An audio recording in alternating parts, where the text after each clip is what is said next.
Saya punya komitmen terhadap agama ini. Baik tadi yang dikatakan Pak Rektor, ada unsur ulama, ada unsur habaib, ada unsur pengusaha, ada unsur birokrat. Di antara kenangan-kenangan saya dari Syekhina guru kita bersama Kiai Haji Maimun Zubair, beliau itu sering dawuh, sering ngendikan, dan itu saya sampaikan juga ketika 7 hari wafatnya Agus Robah, cucu Mbah Maimun, putra Agus Subah. Di antara yang beliau katakan itu adalah sok hak agama itu sing gawe pegawai negeri. Itu berkali-kali beliau ngendikan gitu. Ya saya agak bantah. Lah kalau santri, Bah, ya santri karuan mesti gawe agama, tapi sok ben sing gawe pegawai negeri. Setelah saya jadi kiai dan penelitian, saya itu berkali-kali didatangi dokter, tentara, juga polisi. Mereka sering bilang gini, "Gus, saya ini dokter negeri. Saya ke NTT, ke Papua, karena saya muslim, berkebutuhan Islam, maka dibikinkan musola, dibikinkan masjid. Kalau kiai tidak bisa, bikin sendiri urunan, mau narik siapa?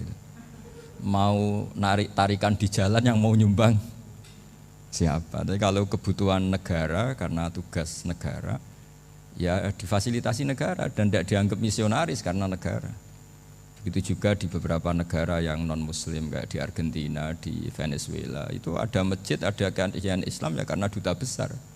Dan itu aparat negara. Disinilah kearifan para ulama berkoalisi dengan umarok dengan makna yang positif bahwa agama ini harus ditopang umarok, sistem negara. Tentu di situ ada tentara, ada polisi, ada macam-macam. Kita sebagai kiai juga enggak berdaya di depan para bandar narkoba apa-apa kalau enggak ada BNN. Kita mau apa dengan korupsi kalau enggak ada KPK. Sehingga kearifan para guru-guru kita, mulai Mbah Maimun, bapak saya sendiri, NU, Muhammadiyah, semua ormas-ormas Islam itu pasti maulah kerjasama. Karena kita siapa ya? Kalau enggak kerjasama. Dan di antara pesan Rasulullah SAW adalah yaduwahi ma'al jamaah. Jadi kebersamaan itu sudah berkah. Fa inna yadallahi ma'al jamaah. Jadi berkah. Lalu kenapa saya kalau ngaji bawa kitab? Ini agak sebetulnya itu lazim. Lazim itu suatu yang harus. Tapi karena kelamaan mubalek itu tidak pakai kitab. Seakan-akan bawa kitab itu yang aneh. Sebenarnya aneh mereka. Karena begini logika simpelnya ya. Umat Nabi ini berhak dapat apa coba? Berhak dapat warisan yang paling luhur, paling hebat, paling jernih. Apa itu Quran dan hadis? Pertanyaannya, siapa yang paling punya hak otoritatif untuk menerangkan Quran hadis? Ulama. Ulama yang mana? Ya yang kapabel, yang sudah diakui dunia kayak Imam Ghazali, Imam Bukhari, Imam Syafi'i. Artinya kalau kita tidak pakai materi itu ulama mendapat pikiran kita, bukan mendapat pikiran mereka. Saya ulang lagi, kalau kita tidak pakai materi yang otentik, yang orisinil, umat ini mendapat pikiran kita, bukan pikiran mereka. Maka saya berusaha supaya teman-teman atau semua umat Islam dapat pikiran-pikirannya Imam Ghazali, pikiran-pikiran Imam Bukhari, pikiran-pikiran Abdul Qasim Al-Junaidi, kejernian-kejernian Abu Yazid Al-Bustami. Kejernian itu diantaranya adalah misalnya makalah yang menurut saya itu makalah yang super. Jadi untuk ngadepi krisis karena COVID atau karena apalah. Itu lama dulu sederhana sekali. Beliau-beliau punya rumus yang mungkin jarang didengungkan orang, tapi saya akan kampanye rumus ini. Al-istighna, hakikatul istighna, itu adalah al-istighna anis syai' labihi. Jadi pemenuhan kebutuhan yang sebenarnya adalah kita berusaha menghindari sebanyak mungkin kebutuhan yang sekunder, yang enggak penting. Bukan memenuhi semua yang kita inginkan. Jadi misalnya begini ya, kalau kita lapar, itu keinginan kita itu makan enak apa asal makan? Tentu jawabannya asal makan yang sehat. Tapi kalau nuruti nafsu kita, makannya yang enak, teman makan ya enak. Terus di warung yang favorit. Ini kan satu kebodohan. Kenapa untuk makan saja butuh definisi sekian banyak? Yang kita harus kecewa, warung favoritnya bisa sudah tutup. Atau kita ke sana harus macet. Ribet. Yang benar-benar arif dan bijaksana itu adalah al-istighna anisya. Sesuatu yang tidak mendesak itu jangan jadikan kebutuhan. Sehingga kalau kita puasa misalnya, semua makanan itu enak karena kita sangat lapar. Sehingga Abdul Qasim Al-Junaidi ketika ditanya, ma idamu to'am, lauk makanan itu apa? Jawabannya lucu, alju, lapar. Kalau kamu lapar ya semuanya enak. Ini sudah mulai hilang. Kita bilang makan enak itu ya sate, ya gulai, ya pizza yang kita senang. Akhirnya apa? Untuk nikmati nikmatnya Allah itu kita jadi ribet. Apalagi yang orang-orang fasik harus ditemani perempuan yang tidak halal misalnya, atau harus ada ajudan, ribet. Nah pertanyaannya, orang yang ribet sama yang nggak ribet itu pinter mana? Pinter yang nggak ribet. Nah ini kearifan-kearifan yang mulai hilang. Lalu siapa yang bisa mewarisi itu? Ya ulama. Jadi ulama itu cara berpikir sebenarnya simple. Makanya mereka sering kalau tahajud itu, di antara makalah Sayyidina Ali paling terkenal dan yang menjadikan beliau punya derajat yang luar biasa itu adalah kafani izzan an takuna li robban wa kafani fakhron an akuna laka abdan. Ya Allah, saya ini sudah begitu mulia, begitu terhormat dan sangat-sangat terhormat karena yang menjadi Tuhan itu Engkau. Jadi rumus pertama itu karena menjadi Tuhan itu Engkau. Hanya Tuhan yang abadi, Tuhan yang pertama, artinya Tuhan yang al-awwal. Coba ya Allah, kalau saya ini punya Tuhan Fir'aun, punya Tuhan mati jadi tontonan lagi, itu kerennya di mana coba?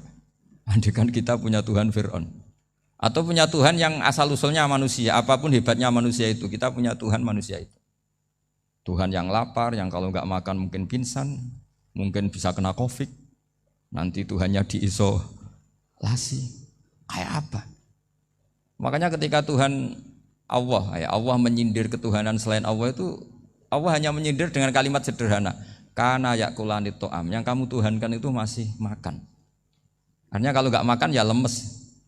Jadi lama-lama ada orang gini, alhamdulillah tadi Tuhan mampir ke saya, kelihatannya lapar, setelah tak kasih makan sehat lagi. Susah nggak punya Tuhan yang seperti itu. Beda dengan Tuhan kita, Tuhan yang nggak butuh makan, nggak butuh minum, al-qayyum, zat yang berdiri sendiri tanpa butuh yang lain. Al-awwal, sebelum ada langit bumi sudah ada Tuhan kita yaitu Allah. Bandingkan dengan Tuhan-Tuhan yang dipertuhan yang lain, yang adanya setelah bumi, misalnya Fir'aun dan sebagainya. Sehingga Sayyidina Ali pertama jadi kebanggaan apa? Kafani izzan antakuna li robban. Saya ini keren betul, karena punya Tuhan yaitu Engkau. Tuhan yang lahul asma'ul husna, Tuhan yang semuanya punya kebaikan, punya keabadian, punya keagungan. Terus wa kafani fakhron an akuna laka abdan, dan saya bangga sekali karena saya menjadi hambamu. Kalau saya jadi hambanya Pak Rektor ribet kan, sudah tak hormati ternyata nanti tidak rektor, ya kan ribet kan. Terus pokoknya ribet, jadi budaknya manusia itu ribet. Makanya ada seorang wali datang ke temannya yang jadi presiden atau jadi raja. Datang ke situ karena tidak punya uang, mau minta uang karena temannya raja. Setelah sampai sana ternyata temannya ini karena orang soleh pas berdoa, ya Allah saya minta ini, minta ini, minta ini. Terus si wali tadi pulang. Kenapa kamu pulang? Ternyata dia sama, masih minta-minta kayak saya. Jadi sederhana dia. Sama-sama minta kamu, minta zat yang kamu mintain katanya. Jadi dulu itu orang itu sebegitu dekat dengan Allah. Sehingga si raja ini terus ketemu wali tadi tanya, kenapa kamu menyepelekan saya? Padahal sekarang saya raja. Terus ditanya sama wali tadi, karena temannya, kalau kamu di padang pasir tidak bisa minum, dan harus minum 1 gelas, dengan ongkos kamu harus mengasihkan semua kerajaan kamu demi minuman itu. Pilih mana, minuman apa tetap jadi raja? Ya saya milih bisa minum. Saya tidak raja tetap hidup, tapi kalau nggak minum mati. Bagaimana Anda bangga dengan satu kerajaan sing la yusawi kak samain, yang tidak sama dengan segelas air. Jadi artinya terus mereka melihat jadi raja itu ya biasa, jadi presiden biasa, jadi rektor biasa. Karena mereka biasa berlogika, hakikatul izzah itu ya at-taqarrub ila Allah, yang benar-benar terhormat itu ya dekat dengan Allah. Begitu seterusnya mereka bikin paradok-paradok yang aneh, tapi itu menjadi pelajaran. Bapak saya Ki Nur Salim itu senang baca anekdot Nasiruddin Koja. Itu kalau bikin orang-orang aneh, itu dia datang ke satu pesta, pakai baju lusuh, pakai sarung lucu atau celana lucu. Sama Sohibul Bed yang punya acara dibiarin. Setelah dibiarin dia pulang pakai jas, pakai dasi, pokoknya keren. Dihormatin, pakai alpat, pokoknya dihormatin. Silakan. Pas dia disuruh minum, minumannya itu disokkan saja ke sakunya. Jas, kamu harus minum yang banyak, karena kamu yang dihormati, bukan saya. Terus makanan ya semuanya diletakkan di saku, ada yang apa, ayo kamu makan yang banyak. Alpatnya juga gitu, dikasih sate, apa, ayo kamu makan yang banyak. Mereka tidak melihat saya, melihat kamu. Akhirnya orang satu pesta itu istighfar semua, berarti kita ini salah. Terus dia pidato, kenapa kamu uang gitu? Tadi saya datang, orangnya sama. Gara-gara beda pakaian, penghormatannya beda. Berarti yang berhak dapat makanan ini jasa ya, bukan saya.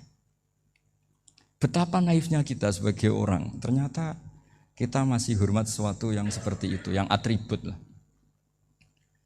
Jadi orang-orang sufi itu orang yang bisa menertawakan dunia. Akhirnya ya, pertama dia dianggap orang gila, masa jas dikasih makan, dikasih minum. Tapi secara fikih dia benar, haram dia makan. Karena pas dia datang dibiarin, setelah pakai jas dikasih makan. Berarti hakikat yang dapat rezeki siapa? Jasnya apa orangnya? Jasnya apa orangnya? Jasnya. Jadi itu orang-orang sufi, kearifan orang-orang dulu itu bisa ngelola hal-hal yang keseharian menjadi luar biasa.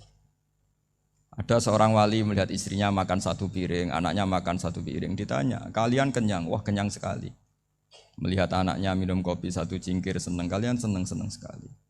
Wah, kalau senang dengan hal-hal yang murah bisa, ngapain harus senang dengan hal-hal yang mewah? Bodoh sekali saya. Sehingga terus mereka bisa qanaah. Qanaah itu ya hidup itu simpel, sederhana. Jadi tentu saya tidak akan ngomong yang muluk-muluk, selain itu tidak bidang saya juga apa ya. Kita ini butuh obat di kondisi Covid seperti ini, butuh kesederhanaan, butuh apa ya, istighna tadi. Kita harus istighna billah an ghairillah. Jadi sudah cukup bahwa Allah ini segalanya. Sehingga tadi saya dengarin himnenya Unisula, yang paling saya kagum adalah dimulai dengan kalimat-kalimat thayyibah. Di antara tugas suci Nabi Ibrahim dan semua Nabi adalah wa ja'alaha kalimatam baqiyatan fi aqibi. Nabi Ibrahim itu Nabi yang diberi gelar Allah. Dia adalah Nabi yang menjadikan kalimat tauhid itu kalimat yang abadi. Fi aqibi, di anak turunnya, di semua generasinya. Baik anak turun karena gen maupun karena pembinaan, karena pendidikan. Ini penting sekali saya utarakan karena apa? Satu kehidupan itu sebenarnya digerakkan oleh kata-kata, oleh moto kalau orang bahasa modern. Sehingga banyak ulama mengatakan al-ibarat qutun li'ailatil mustami'in, bahwa redaksi atau moto atau pegangan hidup itu penggerak kehidupan. Sehingga sebetulnya manusia itu digerakkan oleh kalimah-kalimah itu, oleh moto-moto itu, oleh prinsip-prinsip hidup itu. Misalnya orang Palestina itu tiap hari ke pasar gitu. Mereka ke laut itu. Ditanya, kenapa tidak takut tembak Israel? Jawabannya lucu. Kena tembak ya mati, enggak makan ya mati. Enggak kerja ya mati. Ya sudah, sama-sama mati ya mendingan aktivitas normal. Tapi saya tidak menyarankan itu untuk melawan Covid. Ini cerita saja nanti. Kamu jangan provokator itu. Karena ini wilayah sensitif. Jadi banyak orang yang poligami, kalau ditanya alasannya gitu, istri satu ya cerewet, dua ya cerewet, mendingan 4 katanya. Ya banyak ya gitu. Tapi ada yang kebalikan, istri satu cerewet saja hampir jantungan, apalagi 4, tinggal matinya kan gitu. Itu semua yang menggerakkan itu kalimat. Kalimat itu satu pegangan. Banyak orang loh yang nggak ingin jadi rektor tuh banyak loh Pak Bejo. Jangan kira semua dosen ingin jadi rektor. Melihat rektor sibuk rapat, mempertahankan reputasi Unisula, terus sering pegang kepala. Ngapain repot-repot?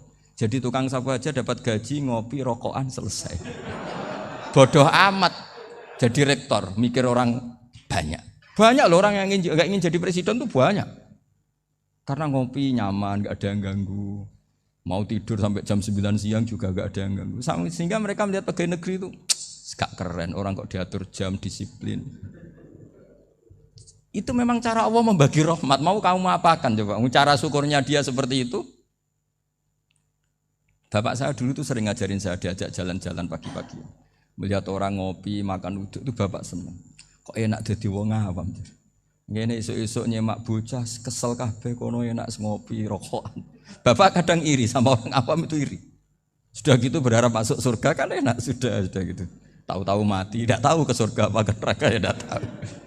Jadi nah, orang dulu itu orang yang bisa mensederhanakan dunia. Sehingga ya sudah cara bahagia. Makanya saya alhamdulillah saya ini kerjasama sama UII sama beberapa kampus. Memang amdan itu sengaja. Kampus itu ya punya sistem yang nggak bisa mewakili sistem kiai. Kiai juga punya sistem yang nggak terwakili oleh kampus juga sebaliknya saling melengkapi. Saya sering ketemu rektor UII, rektor kampus-kampus Islam. Mereka cerita, Gus pendidikan pondok harusnya dimodernkan gini-gini. Saya bilang, kalau pondok modern kayak kampus itu nanti saya ketemu Allah tidak bisa jawab. Kenapa Gus? Saya beri contoh gini. Kalau misalnya perempuan perawan lah atau apa saja, pokoknya perempuan mau tanya tentang menstruasi atau haid. Kalau semuanya sistem kampus, dia harus kuliah dulu. Registrasi dulu, kuliah dulu, bayar dulu. Dan dapat jawabannya nunggu mata kuliah pas itu.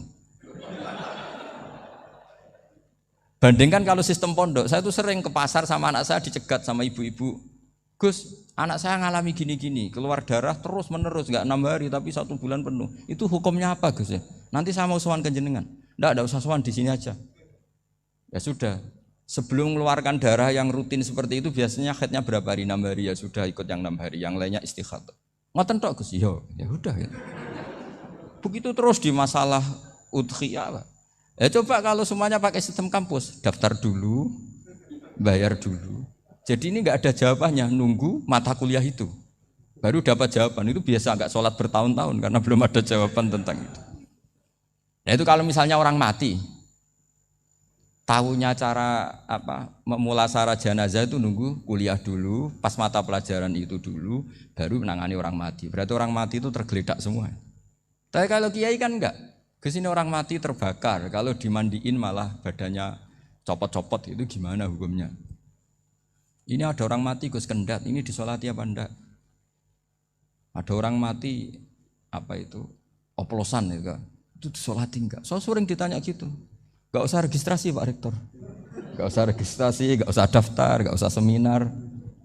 Makanya kalau orang kampus wani kiai itu ya kualat tenan itu, karena ini yang on time ya. Tapi pondok seperti saya ya ikrar seikrar-ikrarnya pentingnya kampus karena melatih efisiensi waktu, disiplin, tata kelola manajemen sehingga kita ya hormat. Tapi tadi kita harus saling melengkapi sehingga saya tunjukkan ke publik bahwa saya hormat sekali sama polisi, sama tentara.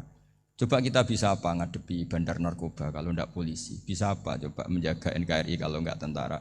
Begitu juga ya sudahlah kita memang fa inna yadallahi ma'al jamaah, kita berkah itu kalau bersama-sama, enggak bisa kita sendiri.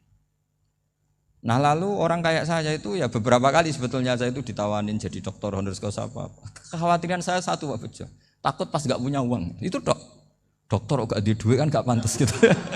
Jadi repot gitu, daripada beban lah sudahlah enggak usah dokter. Jadi kalau enggak punya uang ya pantas, terus kalau ngebis ya pantas. Suatu saat kalau mati nggak ada yang hadir ya pantas, enggak dokter gitu. Kalau sudah dokter kok masuk neraka, kayaknya apalagi rektor kampus Islam kok masuk neraka itu kan kok kayak nggak pas itu. Misalnya rektor Unisiola ditanya mungkar nakir, nggak bisa kan kayak gimana gitu. Makanya harus sering ngaji saya supaya nggak malu di depan mungkar nakir. Masa rektor ditanya mungkar nakir nggak bisa. Harus berani bentak, ini saya rektor loh Pak Mungkar Nakir. Masa kalau wali-wali dulu berani. Masyhur di cerita wali-wali ditanya marabbuka manabuka, saya ini guru tauhid. Kok kamu tanya marabbuka manabuka yang ngelotok? Kamu tidak pernah ngaji, enak aja tanya. Jadi wali-wali itu ya rileks ngadepi mungkin. Saya yakin rileks wali di Bang Pak Rektor, saya yakin itu. Karena wali itu lebih dekat Allah. Sehingga orang dulu itu saya ulang lagi ya, ada satu kearifan namanya hidup itu apa? Hidup itu adalah cari sebanyak mungkin supaya hidup itu tidak tergantung pada banyak hal. Sehingga misalnya cara berpikir orang-orang modern itu sebenarnya banyak orang-orang ilmuwan yang nggak ngagumi Amerika. Bukan karena angkuh ndak. Untuk mempertahankan kebesaran negara sebesar itu, kebutuhan listriknya besar, kebutuhan tentaranya besar, kebutuhan apa. Sementara negara kayak Venezuela atau Swiss kebutuhannya ada banyak. Pertanyaannya, yang tergantung dengan banyak hal sama yang tidak tergantung banyak hal, itu pinter mana? Kalau dibalik pertanyaannya gitu, negara-negara maju itu tidak keren kalau dibalik pertanyaannya. Orang yang untuk mempertahankan eksistensinya banyak, butuh banyak hal, dengan yang tidak butuh banyak hal, itu pinter mana? Orang yang bahagianya nunggu jadi dokter, nunggu jadi kiai besar, kiai viral, dengan orang yang bahagia cukup dengan ngopi, itu pinter mana? Tapi kalau dibalik pertanyaannya, orang yang tahunya nikmat hanya kopi, dengan nikmat yang banyak, pinter mana? Makanya Mbah Mun tuh kalau guyon itu lucu. Aku iku sakake ambek wong desa sing mlebu swarga. Saya dulu eskal mlebu swarga kok disakeni. Akhirnya beliau memberi penjelasan. Wong desa iku roe pakanan enak, iku mau kopi mbek uduk. Lah swarga iku mau nuruti sing dikarepno. Akhirnya wis mau mangan, wis ngopi, nguduk, ngopi, wong ora roh pakanan liyane ku ora roh. Nasi mandi ya ora roh, pizza ya ora roh apa-apa. Terus saya bilang, wah lah niku nak nganti selera tentang wanita cantik. Iku juga sederhana. Rodok pesek ya wis cantik, rodok ireng ya wis. Apa bidadarinya seperti itu karena saking enggak pengalamannya. Jadi surga itu kan nuruti apa yang diinginkan. Kira-kira keinginan orang kampung kalau di surga itu apa coba? Makanan apa coba? Ya mana senengnya ketemel gemblong itu. Artinya malaikat lebih suka nangani surganya orang-orang kampung timbang Pak Rektor. Ini sudah ribet ini. Makanan apa saja sudah dicoba. Ya. Terus kalau di mall tahu orang macam-macam, seleranya macam-macam pasti. Enak mana kalau sampai jadi malaikat pelayan surga? Suka ngelayani orang kampung apa yang orang kota? Orang kampung kan? Jadi ya itu guyon tapi itu menjadi pikiran kita bahwa orang yang banyak kebutuhan itu sebetulnya banyak kebodohannya karena menggantungkan kebahagiaannya dengan banyak hal. Makanya Imam Syafi'i ngendikan istighna itu apa? Al-istighna anisya'i. Yang dikatakan kecukupan adalah berusaha sebanyak mungkin banyak hal tidak kamu butuhkan. Bukan memenuhi semua kebutuhan kamu karena nafsu kamu ini tidak ada batasnya gitu. Kalau kamu penuhin nggak akan selesai.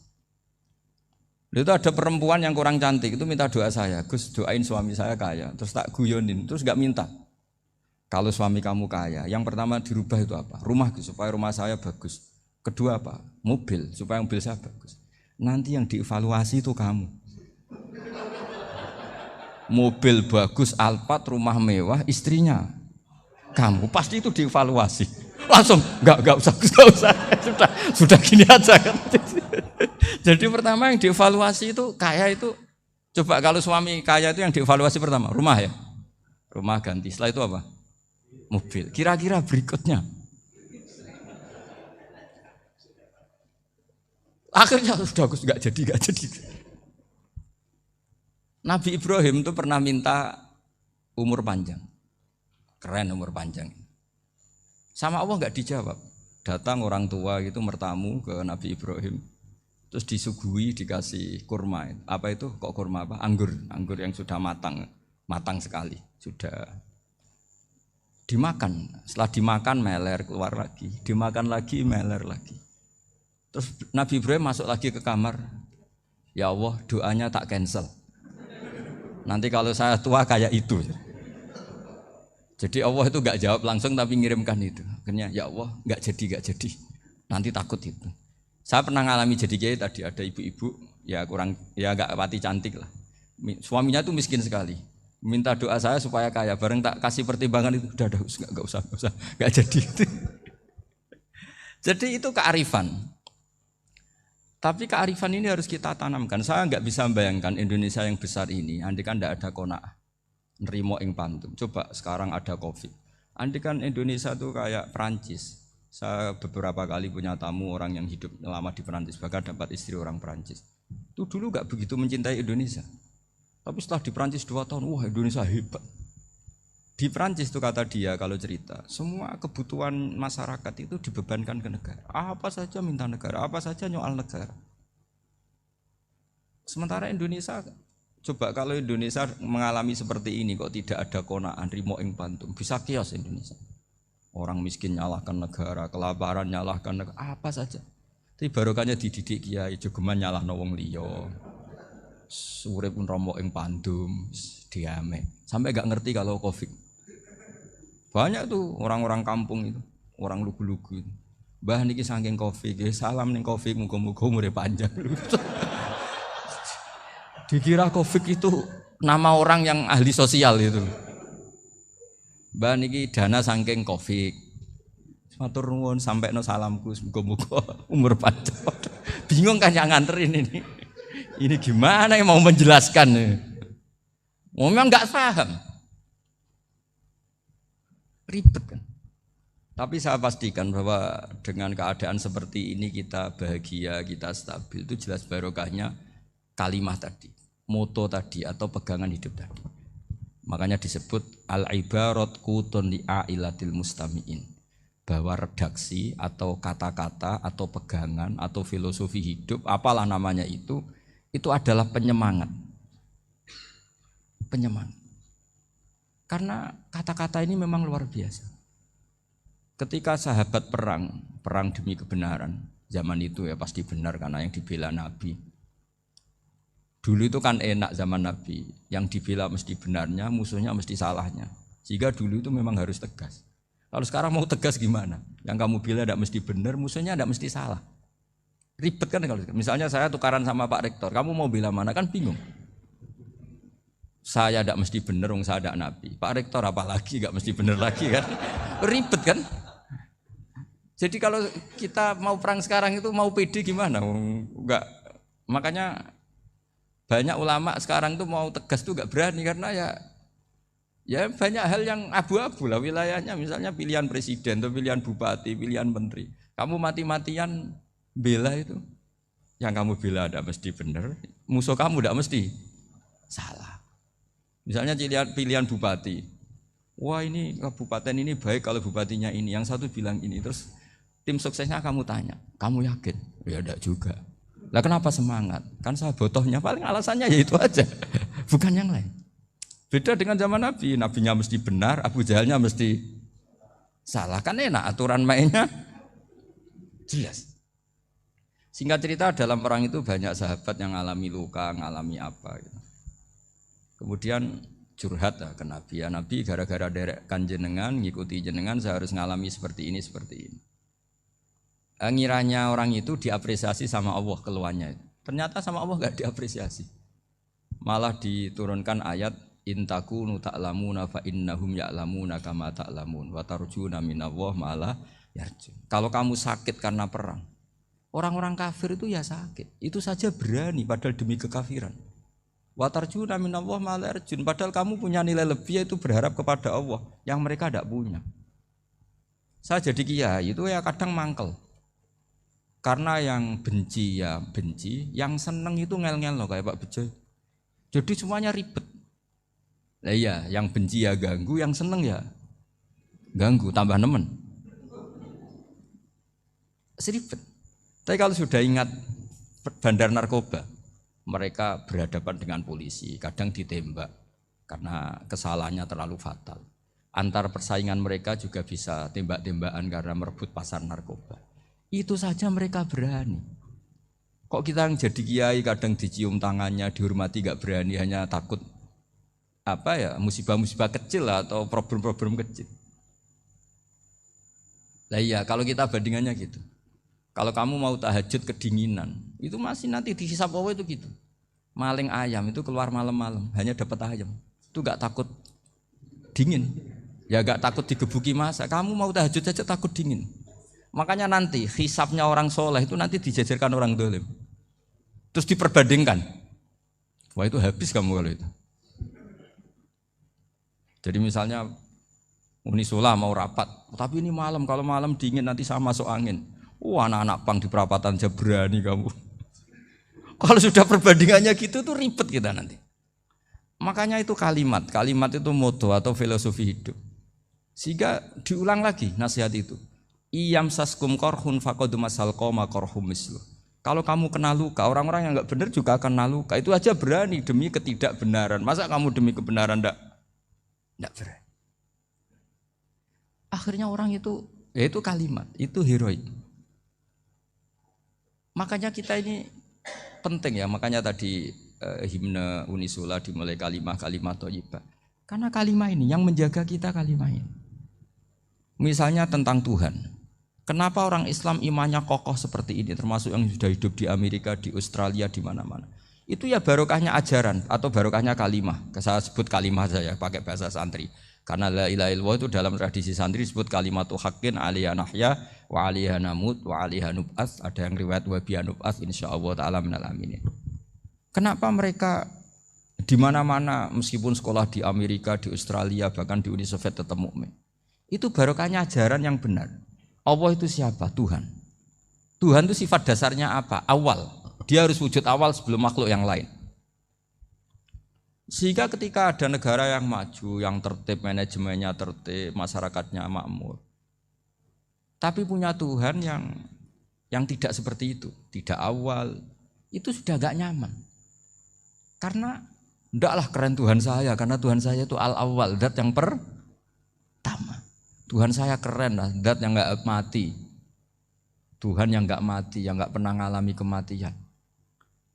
Sehingga tontonan atau yang dilihat kenikmatan-kenikmatan yang lain ini tidak mengubah dia pendirian tentang Tuhan. Karena mantapnya satu kalimat tadi bahwa Tuhan itu ya harus satu, harus awal, harus tidak mati, tidak rusak, tidak mengalami apa-apa yang membahayakan. Sehingga ketika ditawarin Tuhan yang lain meskipun menjanjikan secara finansial atau kemakmuran, mereka gak tertarik. Itu coba, itu barokahnya makmur apa barokahnya ajaran? Barokahnya ajaran. Sering negara Islam itu kalah makmur dengan mereka, tapi barokahnya ajaran ini tetap apa? Tetap Islam. Makanya Nabi Ibrahim nabi yang sukses bikin wa ja'alaha kalimatam baqiyatan fi aqibi. Sehingga kita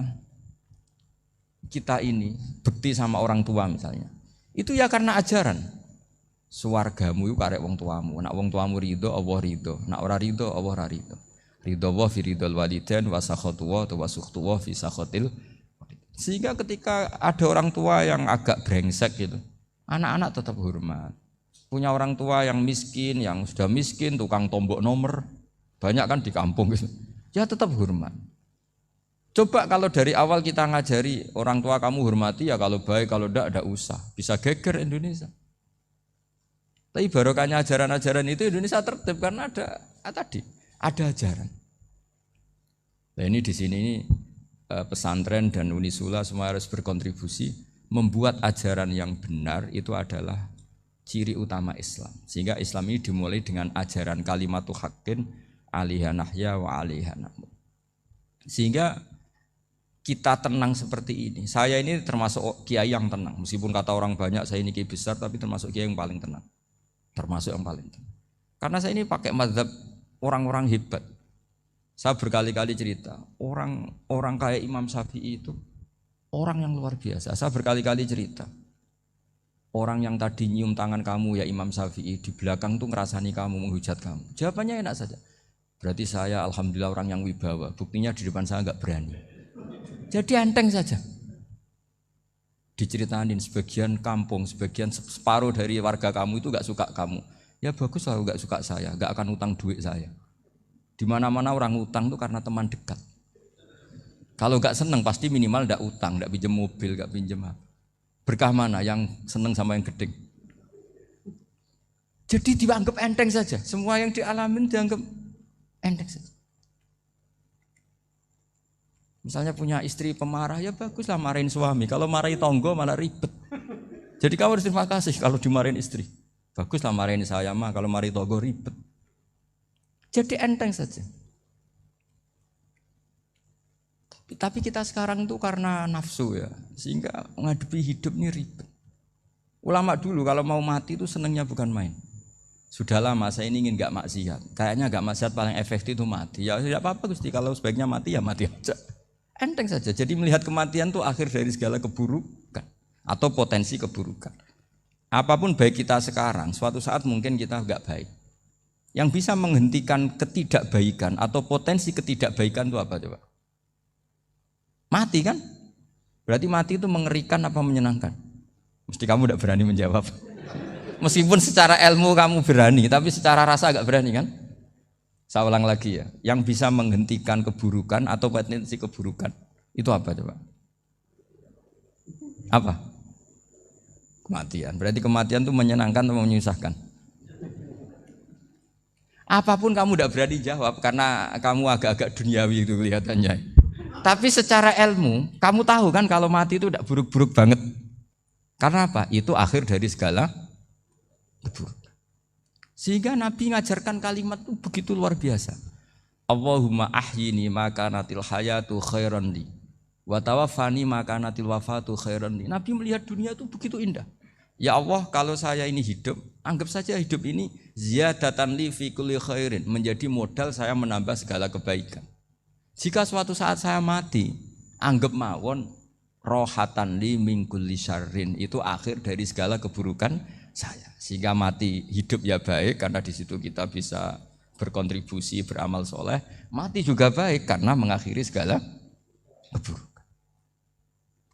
Nabi nate ngendikan lagi, ajaban li amril mu'mini inna amrahu kullahu khair. Orang mukmin itu mengagumkan, semuanya baik. In asobathu na'ma syakara fakana khairan lah. Kalau baru dapat nikmat dia syukur, maka itu baik. Wa in asobatu dharra sabara, kalau dapat masalah mereka sabar, itu juga baik. Sehingga orang mukmin dua sisinya pasti baik. Itu juga kalimat, maksudnya moto atau pegangan hidup. Nah, berikut ini saya beri contoh, ini kenangan saya, ini contoh terakhir. Masalah jadi orang terkenal maupun tidak. Di sini dicontohkan Imam Ghazali di halaman 367 di kitab saya 367. Juznya 3 di kitab Ihya Ulumuddin. Di sini beliau cerita betapa untuk menjaga ikhlas sebaiknya orang itu tidak terkenal, tidak syuhrah, tidak terkenal. Oke, itu kita sepakat ya, karena kalau terkenal mungkin orang dipaksa publik dengan tanda kutip untuk selalu berbuat baik, tapi karena jaim lah, jaga image atau apa. Tapi ketika dibalik pertanyaannya, kamu rela yang terkenal itu orang enggak benar, sementara yang orang benar itu enggak terkenal. Lalu masyarakat tahunya yang tidak benar. Kalau pertanyaannya dibalik gitu, orang baik wajib terkenal enggak? Kalau pertanyaannya dibalik seperti itu. Dokter yang benar tidak terkenal, yang malpraktek terkenal. Kamu ingin kondisi seperti itu? Enggak ingin kan? Kampus yang bagus enggak terkenal, kampus yang bagus enggak terkenal, yang enggak bagus. Nah, artinya apa? Gara-gara olah kata, olah pikiran, ini logika jadi rubah. Lagi-lagi apa? Jawaban itu ada di kata-kata sebetulnya. Makanya bab-bab seperti ini tidak usahlah kita berdebat, berpolemik. Sebaiknya orang itu humul, menutup diri, apa sebaiknya orang terkenal, itu enggak perlu seperti itu. Sudah terserah Tuhan saja. Makanya saya mulai dulu ngaji sampai sekarang itu ya tidak punya punya ikon tertentu atau punya website tertentu, enggak. Sudah terserah pangeran, sudah. Saya juga tidak sok suci materialistik atau enggak, ya enggak mikir saya. Bukan apa-apa ya, karena saya ini kiai, jadi biasa urusannya sama Allah, tidak sama makhluk. Jadi pusing kalau sama sarah-sarahnya makhluk itu pusing. Meskipun rektor kalau nasihati saya pasti tidak saya terima, itu tetap makhluk, itu sudah ada ngefek kalau saya itu sudah ada itu. Bukan karena saya sombong, ya memang makhluk betul gitu, bukan. Cuma nasibnya bejo aja, tapi makhluk tetap makhluk. Saya beri contoh ya. Ini makalah yang ditulis Imam Ghazali. Ya, i'lam aslahaka Allah anna aslal jah wa intisarus sayyid atau sayyidi wal istihar. Wa huwa mazmum itu.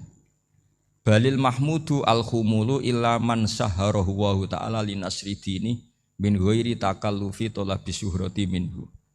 Jadi kalau kamu ingin ibadah kamu selamat, ya kamu jangan terkenal. Tapi resikonya adalah kalau kebaikan itu tidak terkenal, maka enggak dikenali. Kalau enggak dikenali berarti masyarakat hanya punya percontohan yang tidak baik, karena yang baik tidak terkenal. Jadi itulah ulama-ulama dulu. Jadi apa-apa itu dibanding-bandingkan. Kemudian nanti kelihatan, jawabannya itu kelihatan. Jadi ulama dulu itu biasa ngarang misalnya afatun nikah, sisi negatifnya nikah. Harus ngurmat istri, harus macam-macam, kalau terlantar itu ya dosa. Seperti tadi Pak Marsudi cerita, kalau orang ngapalkan Quran itu takut lupa, kalau lupa itu jadi dosa. Pertanyaannya, kalau semua orang takut lupa, takut dosa, semua orang enggak hafal Quran karena potongan-potongan lupa. Cara berpikir tidak seperti itu. Kalau berpikir ya namanya hafalan ya inginnya hafal, kan enggak ingin lupa. Lah nanti kalau takdirnya lupa karena hal-hal yang dimaklumi oleh syariat itu enggak yang termasuk dosa. Yang dosa itu lupa takliwiri udhrin syar'iyyin, lupa yang tidak ada sebab yang apa? Syar'i. Tapi lupa bawaan EQ-nya tidak bagus. Lupa bawaan sering dibentak. Oh itu enggak masalah karena bawaannya orang tertekan itu ya lupa. Coba kamu hafal Quran, terus punya kredit jatuh tempo, pas hari itu aku yakin enggak cerdas sudah. Itu bawaannya orang tertekan itu pasti lupa. Jadi ya saya teruskan ya. Jadi terus ada makalah yang sangat bagus sekali tentang itu. Saya baca ya. Wa yadullu ala dzalika anna Allah azza wa jalla amaral anbiya'a bi idharil amali lil iktida wa khassahum bi mansibin nubuwah. Wala yajuzu ayyudhanna bihim annahum khurrimu afdhalal amalen. Jadi orang yang terlalu mendewa-dewakan khumul itu menutup diri. Oke itu baik karena dengan khumul, dengan menutup diri Anda tidak riya, Anda tidak pamer. Tapi kata Imam Ghazali, kamu juga harus ingat di antara syaratnya Nabi itu harus mengumumkan kalau beliau itu seorang Nabi. Harus memaklumatkan kalau beliau seorang Nabi supaya bisa diikuti. Caranya sholat harus diumumkan sehingga Nabi itu mengatakan harus jamaah. Karena dengan cara jamaah itu bisa shollu kama ra'aitumuni usolli. Coba kalau Nabi sholatnya enggak diperlihatkan, kamu harus sholat yang benar. Caranya gimana ya Rasulullah? Itu rahasia. Bingung enggak kira-kira? Bingung enggak? Ya misalnya amal rahasia selalu lebih baik. Terus ada pertanyaan, Nabi ngendikan kamu sholat yang benar. Caranya gimana Nabi? Ya itu rahasia. Terus gimana coba? Tapi Nabi ngendikan apa? Shollu kama ra'aitumuni usolli. Ya sudah kamu sholat, niru saya sholat. Berarti Nabi sholatnya diperlihatkan apa disembunyikan? Diperlihatkan. Jadi begitu juga saya berkali-kali bilang, orang tahu kalau itu bidan ya berdasar tulisan itu bidan. Tahu kalau itu dokter gigi ya itu dokter gigi. Jangan sampai gara-gara tidak ada tulisan mau beli alat bangunan di dokter gigi. Mau periksa gigi di toko bangunan. Gara-gara apa? Enggak ada maklumat. Nah, di sini ulama-ulama selalu memaklumatkan dirinya. Termasuk Imam Ghazali ketika ngarang kitab dinamai Ihya Ulumuddin, bahwa kitab ini bisa menghidupkan ilmu-ilmu agama yang mulai hilang. Begitu seterusnya. Jadi ini ngaji ya. Jadi orang itu harus ngerti ya. Jadi jangan nuruti emosi sendiri atau logika sendiri. Bahwa saya suka humul, ya monggo. Agama Islam menyediakan sarana itu. Uzlah itu ya punya sisi kebaikannya sendiri. Tapi syuhrah terkenal asal tidak nuruti nafsu juga punya sisi kebaikannya sendiri. Setidaknya umat ini punya satu master kebaikan yang mudah diakses. Tapi tadi saya ulang lagi, jangan karena hadun nafsi, jangan karena kepentingan pribadi. Makanya di sini disebutkan wa yadullu ala dzalika ay ala syuhrah anna Allah taala amarul anbiya bi idzharil amal lil iktida. Allah selalu memerintahkan para nabi kalau ngamal kebaikan ya harus dimunculkan supaya bisa ditiru. Yaitu tadi kita tidak bisa bayangkan kan kalau misalnya Nabi menyuruh kamu harus sholat yang benar, kemudian sholatnya Nabi sembunyi. Kalau ditanya, Nabi saya niru siapa? Wah itu rahasia, kamu nggak boleh lihat sholat saya saat takut tidak ikhlas. Ribet kan? Sehingga jamaah itu statusnya tetap harus. Nah bedanya harus ini ulama berpendapat harus yang apa? Fardu kifayah. Tapi fardu itu maknanya harus. Tapi bukan berarti kalau nggak jamaah sholatnya nggak sah, nggak. Tapi statusnya jamaah itu tetap apa? Harus. Nah barokahnya harus ini orang yang baru sholat, sholatnya langsung benar karena ada yang diikutin. Coba kalau mantan dukun baru sholat terus sholat sendiri, itu mesti mirip mantra. Karena dia tidak ada master percontohannya. Tapi barokahnya ada master, orang paling bodoh pun kalau sholat ya benar. Karena standar ada komandonya, ada imamnya. Sehingga Imam Ahmad malah berpikir keras. Syarat sahnya sholat itu harus jamaah. Cara pikirannya Imam Ahmad. Keras sekali beliau. Sehingga kalau orang sholat sendiri kok ada orang lain yang maunya berjamaah harus bayar, orang itu harus bayar. Demi sahnya sholat. Itu madzhabnya Imam Ahmad. Tapi kalau madzhab Syafi'i hanya mengatakan itu fardu kifayah. Yang kalau satu komunitas gak mau melakukan semuanya apa? Dosa. Ya jadi ini sebelum sesi ringan tanya jawab, hanya 2 saja tanyanya, nggak boleh banyak-banyak, nanti nggak pulang-pulang saya. Jadi tak baca lagi biar dapat berkahnya Imam Ghazali. Wa qala qaumun asirru afdalu minal alaniyati. Terus kata sebagian ulama al alaniyah itu afdal minas sirri. Terus diperbandingkan baik yang mana amal dipertontonkan sama ndak. Terus kata Imam Ghazali, kalau orang itu bisa jaga tidak riya, maka sebaiknya dipertontonkan karena kebaikan harus yang muncul, bukan yang tidak baik yang muncul. Makanya ketika Unisula memaklumatkan diri sebagai ingin jadi generasi khaira ummah, itu kalau diterjemah itu kan, wow, khaira ummah, umat terbaik. Itu kan kayak agak angkuh. Tapi nggak apa-apa, itu nggak apa-apa. Masa kita kampanye Unisula siap degradasi moral kan ya lucu kan, masa jualan gitu kan ya lucu. Ya sudah, kita memang ingin mengkhidmati ummah, berbakti dengan umat, membantu supaya jadi generasi khairun apa? Ummah. Tidak apa-apa, dimaklumatkan supaya dengan itu umat punya sarana. Oh kalau ingin jadi khairun ummah kuliah di sini. Jangan lalu enggak gitu. Ya sama kita dokter, maklumatkan saja dokter gigi, dokter kandungan, dokter bedah. Sehingga orang kalau mau bedah ya jangan ke dokter kandungan. Jadi barokahnya maklumat ya. Jadi saya mohon sekali ini, saya sendiri sebetulnya orang yang enggak siap terkenal sebetulnya, tapi ya sudah terserah Allah saja. Kalau itu cara Allah menyebar kebaikan, ya monggo. Pokoknya kita tawakal saja sama Allah Subhanahu wa Ta'ala. Ya, saya mungkin yang kesekian kali ya punya tamu dari Kalimantan, dari Sulawesi. Memang kalau sebagian mereka pernah mondok itu tersiksa karena ngaji saya hanya lewat virtual atau lewat medsos.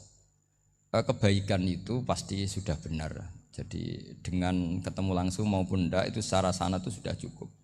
Cuma ada beberapa kebenaran yang butuh jelimet, butuh tahqiq, itu yang harus ketemu langsung. Tapi kalau yang kebenaran-kebenaran umum itu tidak perlu, karena kebenaran itu bahasa lainnya itu al-ma'ruf, sesuatu yang mudah dikenali oleh akal, oleh nurani, oleh komunitas, oleh sistem sosial. Sementara mungkar itu sesuatu yang aneh. Andai kan tidak ada agama pun, orang akan bilang selingkuh itu mungkar. Andai kan tidak ada agama pun, sesuatu milik siapa harus jelas. Sehingga diaturlah ini istrinya ini istrinya ini barangnya ini. Yang paling berhak make apa ya yang punya kan. Makanya nikah itu disebut ma'ruf. Yang boleh make ya yang punya. Misalnya yang boleh make mobil itu ya yang punya atau yang dapat izin. Itu disebut ma'ruf. Lalu yang enggak punya kok make, itu namanya mungkar. Ya aneh, yang enggak punya kok make tanpa izin. Sehingga kebaikan-kebaikan seperti ini enggak butuh sanad karena semua orang pasti kenal. Makanya disebut kebaikan itu al-ma'ruf, kemungkaran disebut mungkar. Jadi ma'ruf maknanya arafahul aklu, akal ini mudah menerima. Mungkar maknanya angkarohul aklu, akal ini menjadi aneh. Kan enggak mungkin lah orang yang waras mau ini ada minuman, kalau kamu minum hilang kesadaran. Minuman ini halal, itu aneh enggak? Aneh kan? Tapi kalau kebalikannya ini minuman manfaat untuk stamina, manfaat untuk kesehatan, maka ini halal. Nah agama itu datang dengan sesuatu yang ma'ruf dan menolak sesuatu yang mungkar. Nah kebaikan-kebaikan seperti ini itu Pak Rektor gak perlu sanad karena itu sudah lazim, sudah keniscayaan. Lalu ada kebenaran yang butuh detail. Misalnya begini, wali nikah itu siapa? Wali nikah itu adalah bapaknya dan mbahnya misalnya. Nah kalimat dan mbahnya ini salah kalau dalam fikih Islam. Karena mbah dalam bahasa Jawa itu bisa mbah dari ibu. Sementara dalam otoritas Islam enggak memberikan hak ke mbah dari ibu. Seperti ini enggak boleh terus misalnya orang Kalimantan nikahkan putrinya dinikahkan oleh mbah dari ibunya hanya karena berdasar fatwa. Oh kemarin Gus Baha atau Kiai siapa dawuh wali itu kalau enggak bapak ya mbah, wong ini mbahnya. Nah itu butuh detail. Yang dimaksud mbah di bab wali adalah abul ab, bapaknya bapak, bukan sekedar mbah. Nah hal-hal seperti itu mohon sekali untuk tidak kesusu atau tidak tergesa ngambil kesimpulan, karena itu butuh fikih yang apa? Detail. Ya butuh fikih yang apa? Detail. Padahal istilahnya sama, wali itu bapak dan mbah. Sehingga dalam kitab-kitab matan misalnya kalau ada fa'ahakul auliya bitazwid abun summa jaddun, itu pasti sama Sarah dikritik.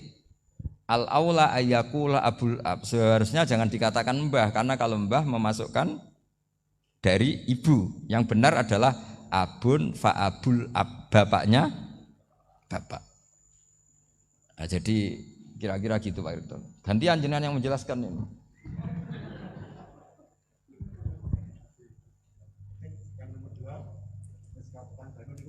Bagaimana mendidik akidah dan tasawuf bagi generasi-generasi milenial ini.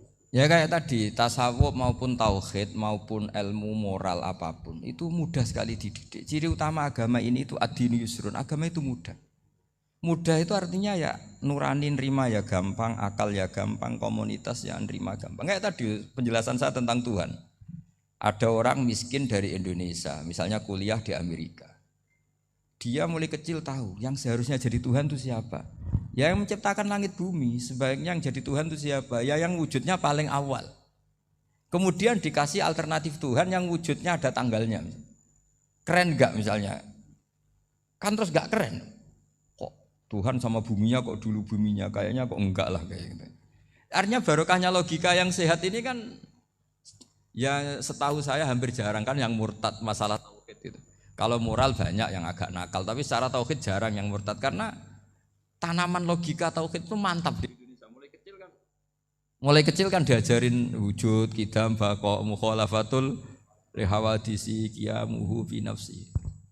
Sama, moral juga gitu. Jong jogeman misoi wong, kan dipisoi sakit enggak?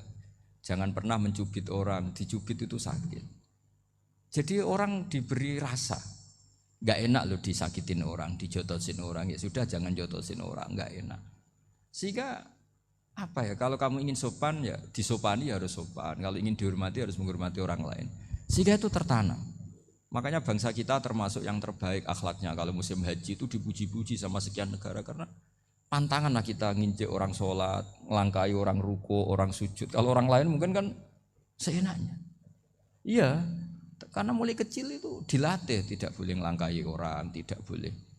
Nah, jadi akhlak itu ya diajarkan mulai kecil plus logikanya. Logika itu ya apa saja lah, yang penting menjadi anak kecil itu paham. Dan itu mudah, saya ulang lagi mudah karena agama ini ad-dinu yusrun, agama ini mudah, jadi mudah difahami. Enggak bisa kamu katakan misalnya tasawuf. Tasawuf itu ya gampang kayak tadi seperti Bapak kalau ngendikan. Makanan yang membuat enak itu karena menunya yang mewah kamu cocok atau karena kamu lapar.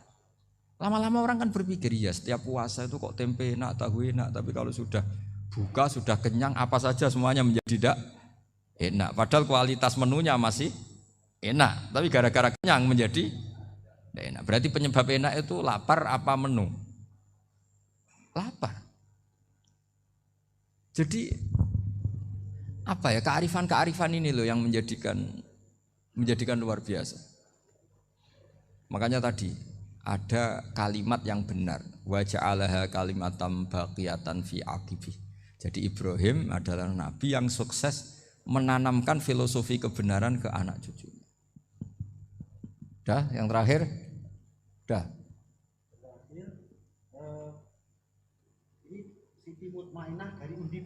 Yeah. Maunya bergabung tapi karena terbatas, mohon izin Gus mengingat mati kebaikannya nopo untuk keluarga maupun pemimpin. Wah ya bagus lah kalau itu. Kalau di kitab-kitab yang saya baca, ingat mati itu tidak selalu baik juga tidak selalu buruk. Malah kalau menurut Sayyid Abdul Al-Haddad khusus yang para pelajar yang mencari ilmu itu nggak baik ibadahnya ingat mati. Karena dia harus dinamis, harus mobil. Kalau ingat mati kan terus lemes. Tapi kalau untuk pejabat harus ingat mati, kalau enggak korupsi terus itu. Harus ingat mati. Jadi kalau manfaat bagi keluarga begini ya, saya merasakan Ini tanya anak saya itu baru tamat aliyah kemarin. Yang satu barusan mondok sarang baru 2 bulan atau 1 bulan. Itu saya kalau bilang ke anak-anak gini, kamu ketemu saya itu harus spesial. Bisa saja bapak besok itu meninggal. Jadi semua hari itu spesial. Karena jangan-jangan ini kenangan terakhir. Nabi itu kalau ngajari orang supaya sholat khusyuk, sholli ka'annaha sholatu muwaddi'in. Kamu sholat seakan-akan itu sholat terakhir kamu. Oh itu mesti serius. Kamu ketemu istri seakan-akan terakhir pertemuan kayak mau pergi ke New Zealand atau ke Amerika aja malam itu spesial karena besok istri saya pergi. Bayangkan kalau itu terakhir mau mati. Sampai ngamuk ora sida lah kan gitu. Jadi hikmah ingat mati itu makanya Nabi di antara riwayat ya. Meskipun riwayat ini diperdebatkan tapi jelas ini satu petua yang baik. Wa'mal li akhiratika ka'annaka tamutu dan kamu beramal untuk akhiratmu seakan-akan besok itu mati. Maka sholat kita akan spesial. Hidup kita akan spesial karena kenangan kita terbaik ya sekarang besok sudah mati. Sehingga anak-anak saya itu sama saya itu senang sekali. Saya juga sama anak-anak senang. Karena kesempatan ini tidak selalu ada. Jadi tapi ada kalimat untuknya wa'mal lidunyaka i'mal lidunyaka ka'annaka ta'isu abadan. Untuk duniawi kamu seakan-akan hidup selamanya. Itu maksudnya itu rileks saja. Misalnya hari ini urusan enggak selesai, besok masih ada hidup. Enggak selesai, besok masih hidup sehingga rileks. Tapi kalau urusan akhirat harus selesai sekarang karena besok sudah mati. Jadi ingat mati itu positifnya ya tadi. Semuanya akan indah. Coba orang yang mau meninggalkan Indonesia, misalnya nyuwun sewu LSM yang biasa demo atau mahasiswa yang biasa demo. Terus tawarin, besok kamu kuliah di Rusia. Itu warung apa saja kenangannya baik semua karena mau meninggalkan Indonesia. Tapi kalau tahu gak meninggalkan Indonesia, demo terus. Orang-orang sering demo, tawarin ke luar negeri, kira-kira mau gak? Pasti lebih suka apa? Indonesia. Orang paling miskin yang ngeluh terus di dunia ngeluh gak pernah nikmat, tawarin mati, mau gak? Gak mau kan? Nah, jadi untuk supaya hidup ini nikmat, semuanya itu anggap kenangan terbaik Anda dan itu bisa saja kenangan terakhir. Makanya resepnya Nabi supaya sholat khusyuk apa? Sholli sholatan apa? Sholli sholatam muwaddi'in, kamu sholat ka'annaha sholatu muwaddi'in, seakan-akan itu sholat apa? Terakhir. Sehingga terus kita nyaman, kita apa? Dan kita nganggap ini sholat yang terakhir. Nanti ternyata masih lagi. Ya sudah itu sholat yang terakhir lagi. Sehingga semuanya apa? Spesial. Ya gitu Pak Rektor. Ya, assalamualaikum warahmatullahi wabarakatuh.